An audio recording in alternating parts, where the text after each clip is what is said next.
Hey everyone, this is David Champagne with ChampagneTrumpet.com, where we aim to give you teaching, inspiration, and products to help you to play your best. This is week number 4 in our series of free lessons of the week. This week, I want to talk to you a little bit about some of the common misconceptions when it comes to trumpet equipment. Something that is on the mind of every trumpet player at some point in their career. And let's start talking a little bit about what I play on. Maybe I'll share with you why, just a little bit as well. I am playing on a Yamaha RGS. Okay, so this is a Xeno 8335. The R means reverse lead pipe. I like that very much, so you have a consistent airflow from the lead pipe through the main tuning slide into the body of the horn without any stoppage in between. All right, we go male to female end, again, male to female end, which makes it different than your standard lead pipe and your standard connection to the primary tuning slide. So that's what the R means. The G in RGS is gold brass bell. Okay, so you have yellow brass, gold brass, and then you have rose brass. Right in the middle is gold brass, and that is amount of copper content in the brass of the bell. It's a fairly heavy bell, tends to favor lows and mids, doesn't maybe cut through as well in lead situations, but the way it slots and the way it gives you a thick and full sound and core is something that I enjoy, and the S just means it's silver plated, okay? You can see that by looking at it. I've been playing on this thing for probably over 15 years. I like it because it's really versatile. I can do everything from a small brass quintet type gig to small group jazz to big band, symphony orchestras, horn sections, recording sessions, you name it. And it fits well. You can, something that Yamaha trumpets are well known for is that you can blend really well with cats in a section, regardless of style. So, playing a Yamaha 8335 RGS Xeno trumpet. A couple of things that also I want to share about it. I recently switched mouthpieces. When I say recently, I mean like 3 years ago. That's recent for me because I've always been a mouthpiece stickler / purist, and we'll get more to that when we talk to some of the misconceptions of trumpet equipment. I played on a Bach 3C, old numbers, as they say, with the old stamp on it, which I found out after years and years of playing doesn't tell you much, since there aren't that many lathes and the lathes tend to change and they tend to break down over time. I'm not like a mouthpiece expert, but I can say this. I was such a stickler for that, and I got some advice from some guys I really respected just a couple of years ago that said, you know, it's time to move on, time to get something that may help you a little bit with what you're trying to do. I landed at Curry Mouthpieces, not a commercial, but I endorse Curry Mouthpieces as a Curry Mouthpiece artist. I'm on the 600 series. I play on 2 different ones of these. I love how consistent they are. I also love the rims. If you can just get a look at the rim, it's just so comfortable. The way it contours. I always used to see cats playing on Currys and think to myself, man, that thing looks so good on your chops. Like you could play on it for days. You know what? I was right. So I was doing a couple of Latin gigs at a local jazz festival and then one up in Atlanta that I needed some kind of like lift and some cut on. And so I got the 600M series that Mark Curry recommended. And it was exactly what I needed. It was great, and I played on that for everything for a little while. Found that as far as all-around playing, I needed something to be closer to my old 3C. Rims aren't the same, but something a little bit deeper, something that I could kind of lean into a little bit without bottoming out. So this is the 600C series. And now I probably play on this for 99% of what I do. And so I enjoy this quite a bit. A couple of other things I have on the horn.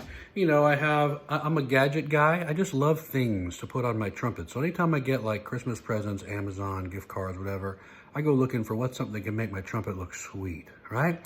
So I got this little deal by ProTech. I like that.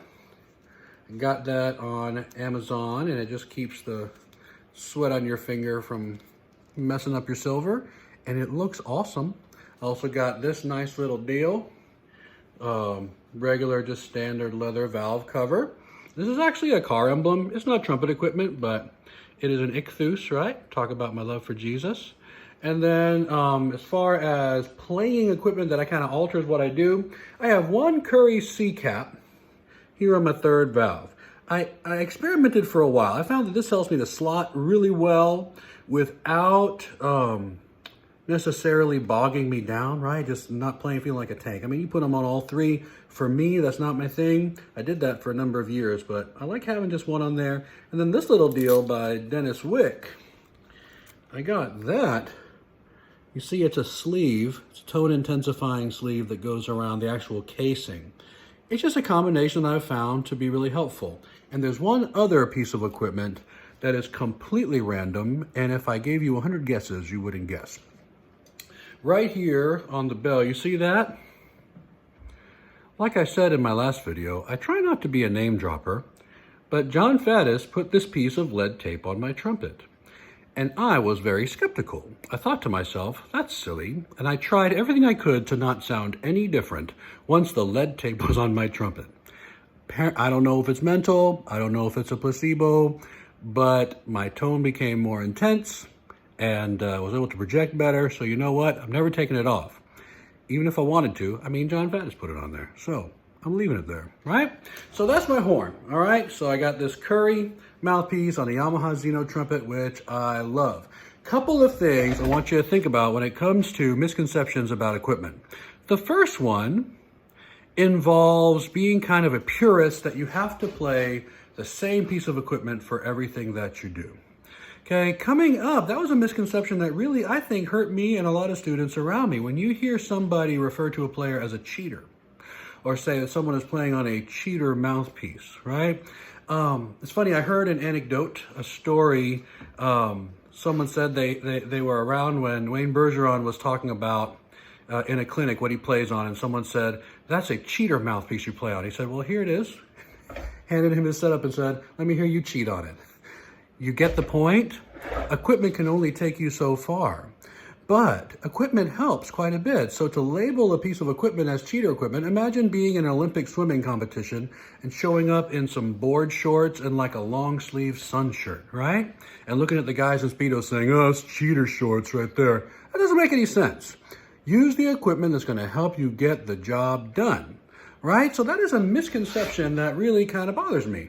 Another misconception that is the other side of the coin is this idea that equipment can be the thing that just saves your playing, that there's some perfect equipment out here. Help me out here, golfers. It's so funny how it parallels being a trumpet player. The perfect club, right? The perfect wrap, the perfect weight, the perfect ball. It's just like with the trumpet. The perfect mouthpiece, the perfect this, the perfect that, perfect trumpet. I know cats that are on a different trumpet every 2 years.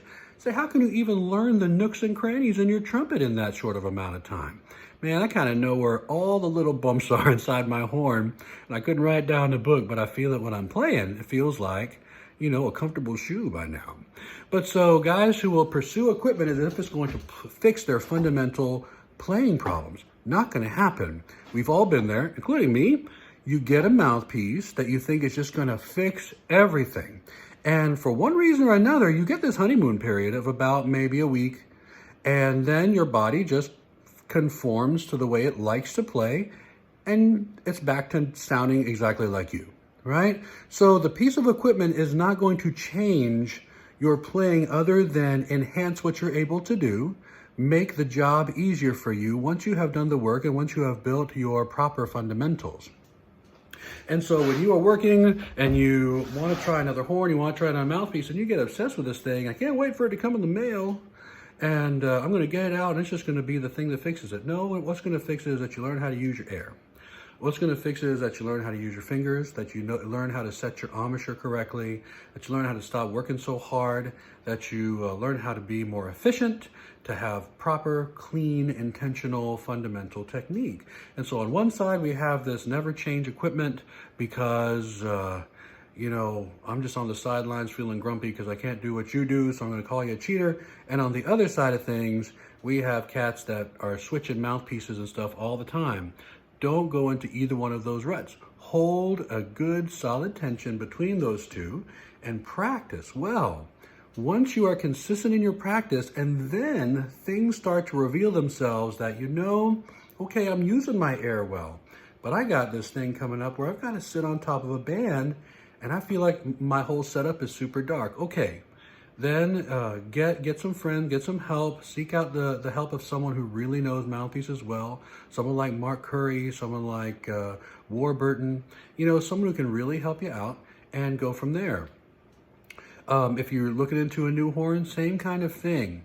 But remember, the first thing is practice, right? The first thing is being consistent in your practice, being intentional in your practice, and making sure that you are attacking problems in the practice room. So hopefully this has been helpful to you. I would love to know what kind of equipment you are playing on. So please leave that in the comments, either on YouTube or here if you are watching this on Facebook. I want you to leave that on the comments and tell us why you're playing on what you're playing. Agree with me? Disagree with me? I'd love to hear about it. Man, we can only get better and learn more by sharing collective wisdom with each other as musicians. And again, this is David Champagne with ChampagneTrumpet.com, where we seek to give you teaching, inspiration, and products to help you play your best. God bless you. Hope you have a great night. Or if you're watching this in the daytime, have a great day. Talk to y'all later. Bye.